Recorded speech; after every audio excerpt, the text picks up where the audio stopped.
Hey girl, real quick. I'm so excited about the new habit-based fitness app I just launched, and I want to invite you to come check it out because I know it will finally help you stay consistent and see and feel results. The programming was created with you in mind. Come get a free 7-day trial inside of the Training for Life app at trainingforlifeapp.com. I can't wait to see you in there. Okay, let's get into the show. Hey girl, if you're done with dieting and the constant starting and stopping of your healthy habits because, well, life, and you'd rather find a way to train for life instead, then you're in the right place. Hey, I'm Emily, habit and fitness coach and midlife boy mom. I've gone from frustrated dieter to now consistently and confidently living a healthy lifestyle, following the habit hacking systems that I'm now going to teach you.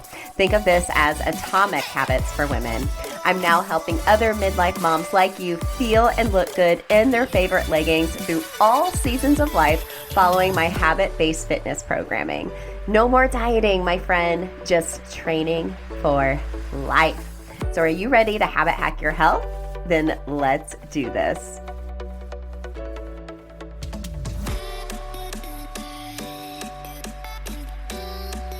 You're listening to episode 285 of Habit Hack Your Health. Hey girl, welcome back to the show.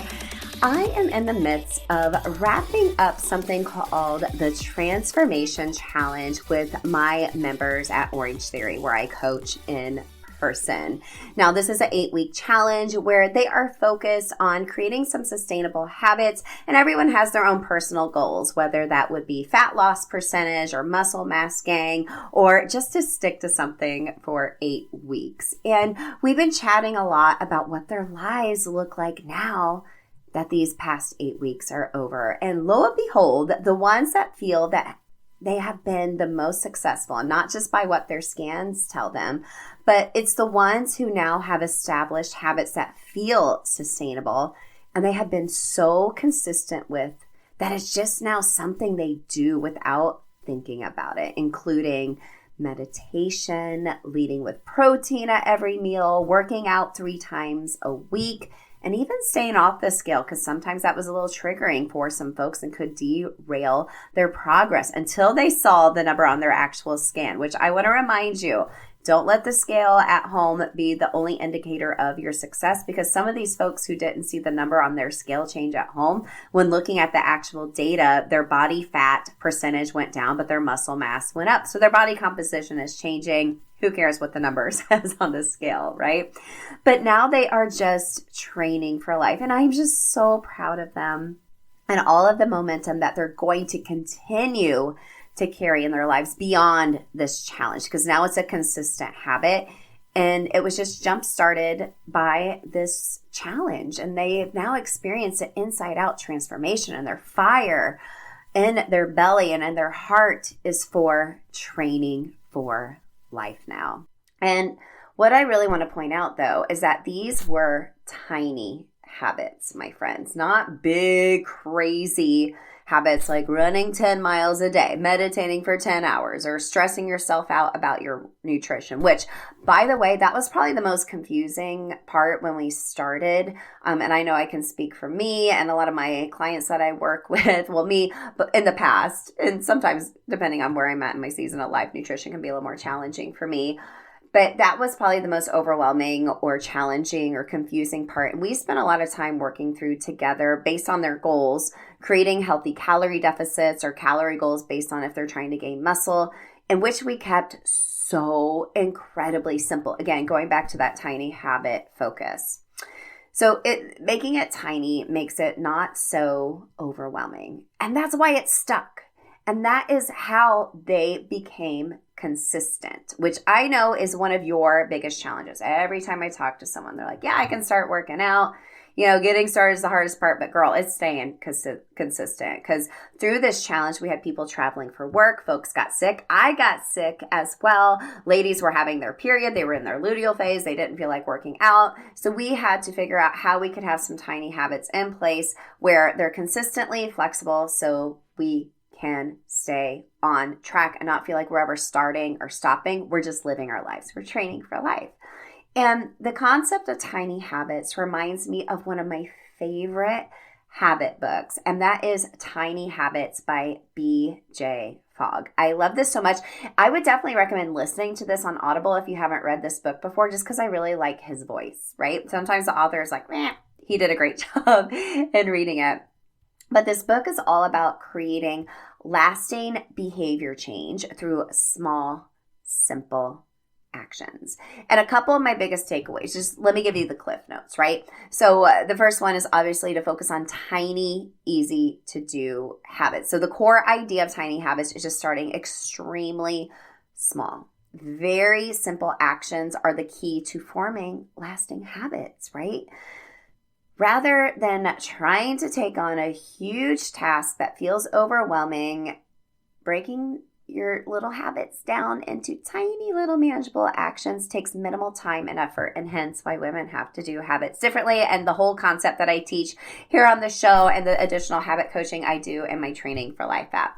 So for example, this is going to seem so tiny and ridiculous, but it works, okay? So instead of committing to like a 30-minute workout, start with just 1 minute of movement, okay, is one of the suggestions BJ gives in this book. And then you gradually build from there, right?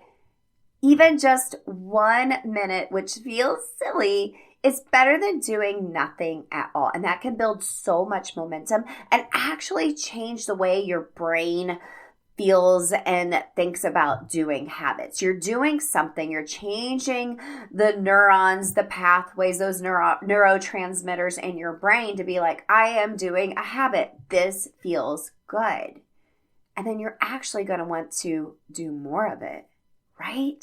And then more and more. And maybe eventually you work your way up to a 30-minute workout. And you're like, Emily, why don't I just do the 30-minute workout? Well, sure, go do that. But let me ask you, how consistent have you been with that?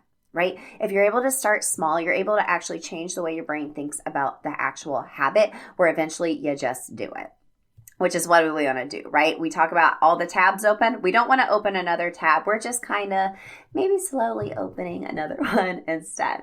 And then my other takeaway from this book, there's a lot of different bullet points. Maybe I should do a whole episode on tiny habits, because it's, other than Atomic Habits, it's my favorite habit book. But my other biggest takeaway is to celebrate success, no matter how small. So positive reinforcement is the key to habit formation. Immediately after you do a new habit, you want to feel good about it. You strengthen those neural pathways that encourage repetition, being consistent, right? So whether it's like literally a fist pump, a cheer, a smile to yourself, a pat on your back, acknowledging your success really just helps reinforce the behavior and makes it more likely to stick. I always say, way to go, Emily, or especially if I meal prep something, I'm like, thank you, Emily, from the past. You totally saved me. This is a step as women we often skip, though, right? We don't celebrate the small wins. We want to celebrate everyone else, and we just slide on by ourselves. And one of the things we did in this transformation group that I was leading was we were sharing all of our small wins, but then everyone was celebrating each other, which I loved so much, and it just reinforced the habit even more. Now, one of the other key takeaways from this book is BJ also mentions creating an anchor habit. So think of this as habit stacking, right? You're already doing one habit, you're attaching a new habit to it in order to make it stick. So like brushing your teeth, for example, that's a habit you don't have to think about. That's an anchor habit. So what you could do is, while I'm brushing your teeth, I'm going to do some calf raises, for example, like literally just doing it like that. And essentially what you're doing is creating a habit loop, right? There is a cue, brushing your teeth, the routine is the calf raises, and on the other side, you celebrate like, yay, I did it, right? Habit loops is what helps us do the dang thing instead of just actually thinking about it. Another one of my favorite strategies I teach inside of my signature habit course, which P.S., by the way, you can always grab that. It's an audio course. It's linked in the show notes. If you ever grab my 12-week progressive overload program, that is always included with it as well. But in the meantime, if you need some help creating some habit loops, I do have a free 3-day email challenge called Habit Loop Bootcamp. And I break down how to create your own habit loop and give you some healthy habit ideas and loops I have specifically created with you in mind. So go grab that at bit.ly/habit loop bootcamp. It's linked in the show notes. So inspired by this group and Tiny Habits by BJ Fogg, I didn't want to just leave you a synopsis of tiny habits. I wanted to give you some examples of some actual itty bitty tiny habits that you can do for your fitness, nutrition, and mindset, those fundamental needs we talk about so much here on the show, so that you can make your healthy habits stick and finally stay consistent. So let's talk about those real quick. I have 3 for each category. So fitness, first and foremost. A really simple tiny habit is while you're cooking dinner, and I'll include some anchor habits in here as well, so you can kind of piece together a habit loop in your head as I'm talking about these. So fitness, let's talk about the first one, countertop push-ups. So just put your hands on the counter, drive your elbows back at a 45-degree angle, and do some push-ups, building some chest strength, some arms, your lats in there a little bit as well. 2, as your water is heating up for your shower, do some calf raises. And the third one, this is a tried and true habit hack your health habit hack, and that is pee squats. So if you're staying hydrated, like I hope you are, every time you go potty, wash your hands, do 10 squats. If you're going pee 10 times a day, girl, that is going to be 100 squats, and that is tiny little incremental squats throughout the day. That's going to add up big time, and your booty's going to be lifted versus trying to do 100 all at once. You're probably not going to do that. So let's talk about nutrition. One tiny habit is just to drink a glass of water before each meal, right? This really helps with your digestion and just prevents overeating and just hydrates you. It's super quick and an easy habit to do when it comes to nutrition. 2, take a bite of protein as you start your meal, okay? Hopefully you have protein, some healthy fats, some colorful foods on your plate. Always start with the bite of protein. Slowly chew it and let that be the main focus of your meal, the star of your meal, with all the other sides that are supporting your health and nutrition. And then 3rd, track just your protein, right? I've been purposely tracking my own calorie and protein and fiber intake over the past 8 weeks, because I've been doing the transformation challenge as well. And it's been really great just to kind of see where those key macronutrients are for me, because that's what I'm focusing on as a 43-year-old woman. Because what we're doing now did not work 10, 20 years ago. So what we did 10, 20 years ago, is not working the same now. So tracking just one nutrient can feel a little less overwhelming. So I personally just started with protein, and now I'm really focused on my calorie intake and fiber. And then lastly, mindset. Do a gratitude check-in before bed. Maybe you're saying a prayer. Just focus on what you are grateful for today, thanking God for all that He is giving you, just the breath in your lungs and the heart beating in your chest. Quick gratitude check. It could literally take 1 minute, and your cue is just getting into bed. 2, you could do 1 round of box breathing. We've shared about box breathing here. It's one of my favorite habits, and one I've actually just suggested to my husband doing because he's been feeling a little tense at work. He's on Teams meetings all the time. If you can relate, this is really good. Just do 1 round of box breathing. So essentially, imagine a square like a box. You're going to think about 4 sides of it. So the first side, you're going to breathe in for 4 counts. Let's do it together real quick. Breathe in for 4. Hold it for 4. Now exhale for 4. Really let those lungs just exhale the air out. And then we start it over again with inhale. See, doesn't that feel better? That actually helps regulate your nervous system and took like 20 seconds. And then lastly, this is one of my favorite habit hacks, but I do it all the time and it helps me, and that's water bottle affirmations. Every time you grab your cutie little water bottle, whether it's a Hydro Jug, a Stanley, a Brewmate, whatever you're drinking out of, as you take a sip, say a little positive affirmation about yourself, okay? So aren't these all just ridiculously so tiny? But it adds up. It adds up. They're tiny for a reason. Starting tiny is what is going to make it stick and be consistent finally. And finally build some momentum.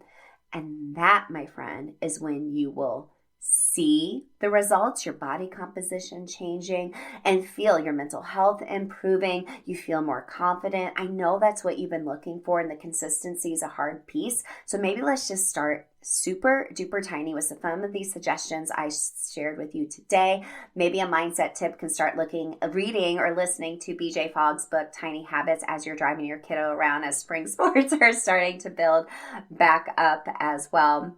And use these suggestions or grab Habit Loop Bootcamp so you can start taking action as well. I'm always here to help you, and I actually have a couple of spots open for this next month for one-on-one clients. If you need some help with first accountability, okay? I know that's when I started my journey, I had to work one-on-one with the coach in order to actually do it, right?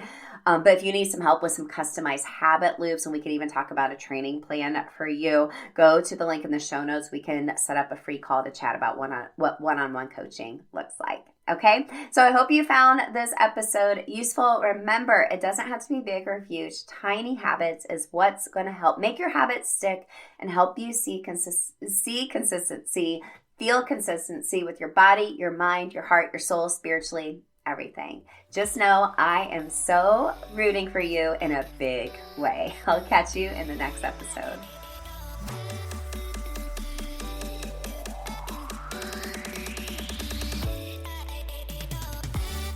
I am so proud of you for listening to another episode of Habit Hack Your Health.